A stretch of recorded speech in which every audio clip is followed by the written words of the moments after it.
Good day. My name is Adam Wells, and I have a message for anybody who, like me, is concerned about the future of this nation. Our national security is at stake. The very survival of this nation is at stake, and it's directly tied to education. Let me explain. I am a student of history and a former history teacher. In my studies, I have found this. Most of the world's greatest, most powerful nations all had great economies and great militaries. They didn't just magically attain their power. Rather, their power came from being ahead of other nations in terms of science. Science aided them in agriculture and/or industry. Science allowed them to develop deadlier weapons. These deadly weapons allowed them to be victorious in war. And their victories in war allowed them to exploit those who lost. So if we continue to fall behind other nations in the education of our children, we will fall behind in science. We will fall behind economically. We will fall behind militarily. And when that happens, we'll be in trouble. We'll be in trouble because China is gaining on us economically. China is gaining on us militarily. They are already a nation of over 1 billion people, while we are a nation of only 300 million. The only things that keep us as the dominant nation on earth is our economy and our military. But if we continue to undereducate children because of what neighborhood they grew up in, that won't last much longer. If we continue to underserve children because of the color of their skin, that won't last much longer. If we continue to bore and fail to inspire children from all backgrounds, that won't last much longer. But it doesn't have to be this way. We don't have to fall off. We can fix this. We can fix this by doing the following. We must guarantee all teachers a base pay of $100,000. And we must allow high school students to declare a major just like they do in college. Now, before I go any further, let me explain who I am for those who may not know me. I was a teacher and coach here in my home state of Mississippi for 10 years. Which is great since one study showed that between 40 to 50% of teachers leave the classroom within their first 5 years. I taught 2 years in the Catholic school system. I taught 8 years in the public school system, all in Title I high schools. During my time in those high schools, I earned the Teacher of the Year award 3 times from 3 different administrators, and my students achieved good test scores. I've been a mentor. I've been a part of state championship winning teams. I've been in a principal's meeting as an administrative intern. I've been an educational consultant. My mother taught for 40 years. My sister is a professor and doctoral candidate at Jackson State University. My father-in-law was the president of the Superintendents Association right here in my state. Now, I don't say all that to brag. There are countless wonderful teachers throughout this nation. Instead, I say all of that to let y'all know I know what the hell I'm talking about. We need revolutionary change. We need it. We must have it. Now, we're in campaign season, and I see the presidential candidates pay lip service to what needs to be done to fix our educational system. I heard one candidate say that they want to make sure that all teachers make at least $65,000. I heard multiple candidates be less specific and simply say that they want to increase funding for education. In my state of Mississippi, they recently voted to increase teacher pay by $1,000. Well, I'm here to say, as a former teacher, this is all a farce. It's all lip service. It's all a Band-Aid on a gigantic wound. We need revolutionary change to save our educational system, to save our children, and to ultimately save our nation. The first change has to start with teacher pay. When they want to attract top-notch talent in any other industry in this country, they offer top dollar. Whether it's a corporate CEO, a tech whiz kid, or a top free agent in the NBA, if you want them, you pay them, except for teachers. Well, let me describe to you the type of person we need in the classroom, and you tell me if this type of person doesn't deserve top dollar. You need someone who is knowledgeable. You need someone who knows their subject matter backwards and forwards. And if there comes a time that they don't know something, they must have a willingness to go seek out the information. You need someone who is brilliant. This person knows how to think. This person is imaginative and creative. This person doesn't just know the subject matter. Rather, this person comes up with innovative ways of delivering the content to the students. You need someone who's compassionate. Someone who not only sympathizes with the children, but also empathizes with them. Someone who really tries to understand what these kids are going through. Someone who doesn't simply respond to their behavior, but instead tries to figure out what drives that behavior. You need someone who offers inspiration. You need someone who can offer these children some kind of hope just to make it through some of their days, let alone high school. A good teacher is one of the most influential people in a community.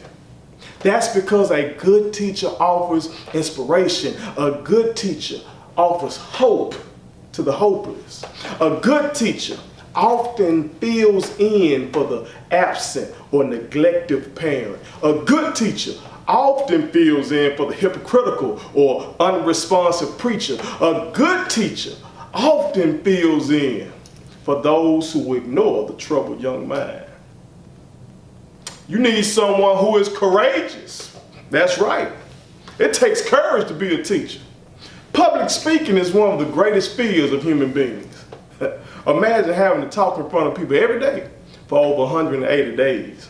Now, imagine having to break up fights. Now, imagine being sexually harassed. Now, imagine having your property stolen or vandalized. Now, imagine having to undergo training on what to do in case of a mass shooting that your school is ill prepared for. Now, imagine doing all of this while being grossly underpaid compared to other professionals with similar educational attainment and job importance. You can't tell me that the person I just described doesn't deserve to be properly compensated. And these people exist, but these people make all A's and B's in college. These people are self-motivated. These people wouldn't need their principal to order professional development because they are always developing themselves. But these people also want to be properly compensated, and I do not blame them. Now, why $100,000? Well, first of all, it's an attractive number. It's six figures. It gets people's attention when they are deciding what they want to do with their lives. Furthermore, the median income in America is somewhere between $60,000 and $65,000. Let me give you an example of how underpaid teachers are. In my state of Mississippi, for a teacher, not a teacher slash coach slash administrator, etc. I'm talking a teacher, which is important enough. But for a teacher to make $60,000, that teacher would have to have a doctorate degree and teach at least 25 years. You can look it up. Imagine having all of that education, all those years of experience, and all of that student loan debt. And you have people with bachelor's degrees and less important lines of work making more money than you. Again, we need revolutionary change. So how we pay for it? Because I know there's somebody out there wondering how we're going to pay for this. Cool. Couple options. First of all, since this is a national security concern, we could easily appropriate some of the money from the defense budget to cover the raise in teachers' pay. Based on my studies, the U.S. defense budget is well over $700 billion. One thing about these nations is this: we will spend on defense. It's time for us to start to view the education of our citizens as a part of our defense.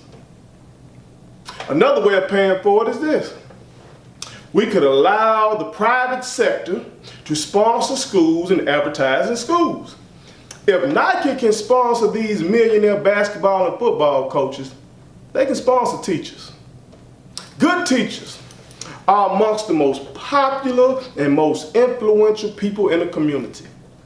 Teachers have the attention of young people every day for half the year. These things would make teachers terrific brand ambassadors. Company sales would increase and/or their brands would receive much needed positive publicity. And teachers will receive the pay increases that they desperately need. Now, I'm sure that critics may say that teachers don't deserve this pay. They will say that if teachers want more money, then they should choose a line of work in which they don't have weekends and holidays off.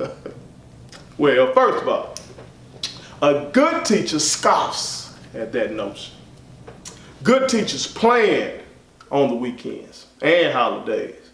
Good teachers often grade papers over their so-called breaks.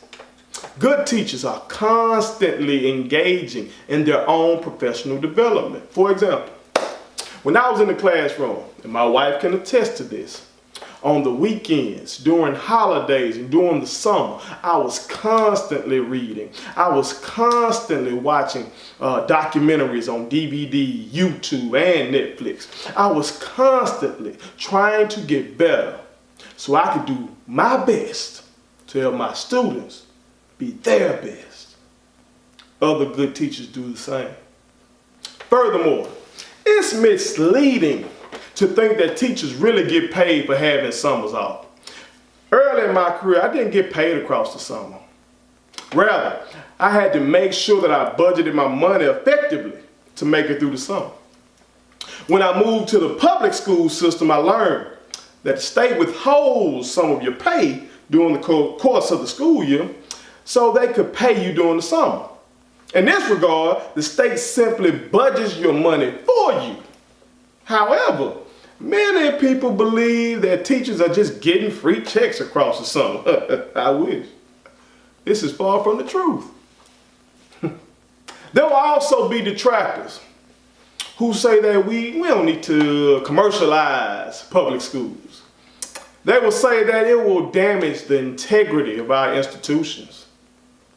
While I understand their concerns, I also know that one, businesses are already heavily involved in the educational system when it comes to sports, as I alluded to earlier. And two, it is imperative that we do whatever is necessary to increase teachers' pay. Now, along with paying teachers $100 grand, we must also alter our system. Students should be able to declare a major in the 9th grade. As I said previously, our colleges and universities are still the best in the world, while our K-12 system is struggling. Part of the reason for this is that in college, students have the autonomy to choose their path.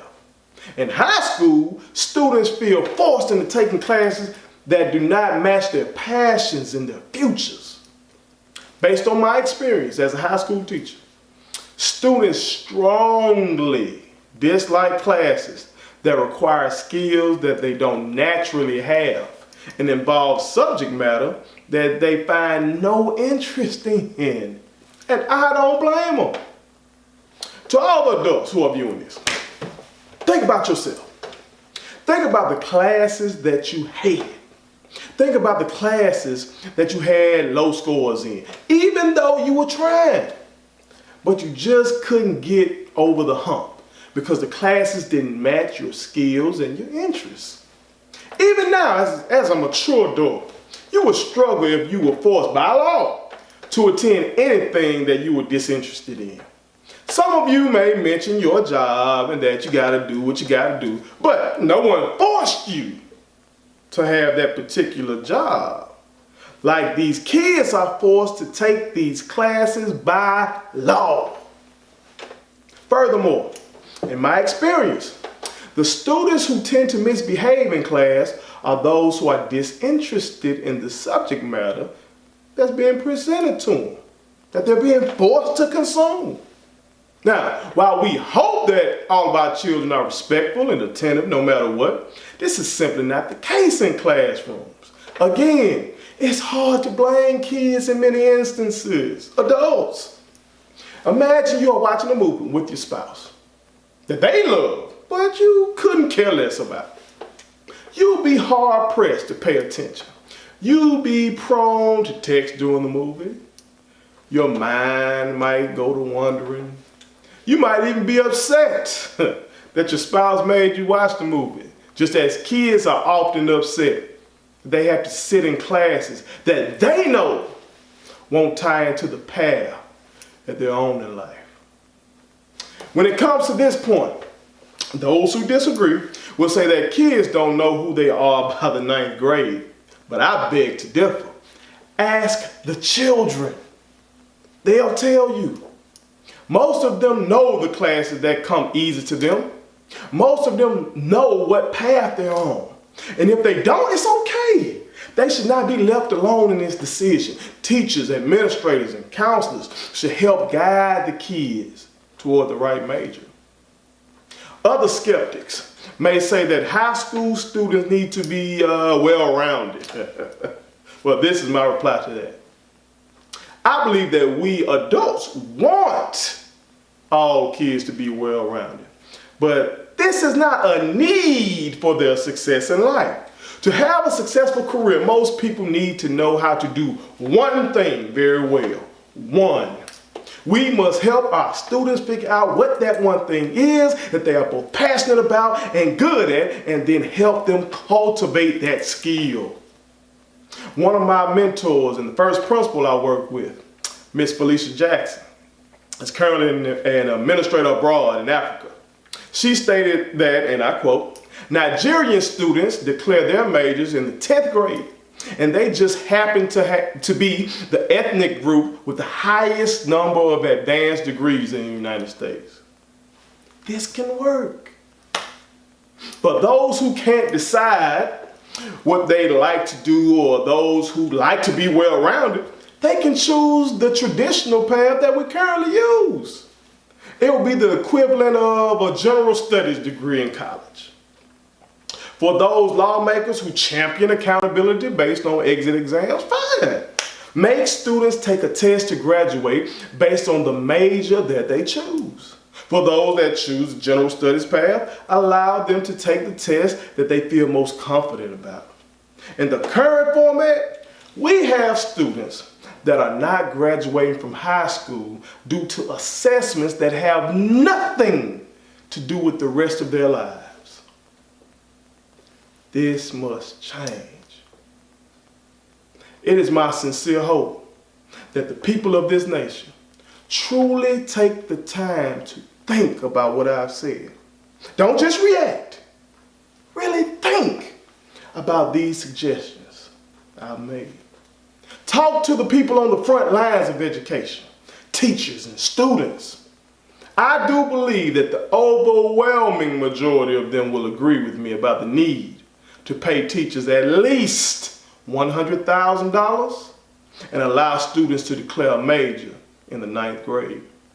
If you have a better way of implementing these changes, go right ahead. However, as someone who has been in the trenches with children, I say again, we need revolutionary change. Our future depends on us fixing our educational system. Our national security depends on us fixing our educational system. And therefore, our lives depend on it. Thank you. God bless you. One. Go. Go. Subscribe to our daddy's YouTube channel. He's the best. Hit the like button, turn on the notifications.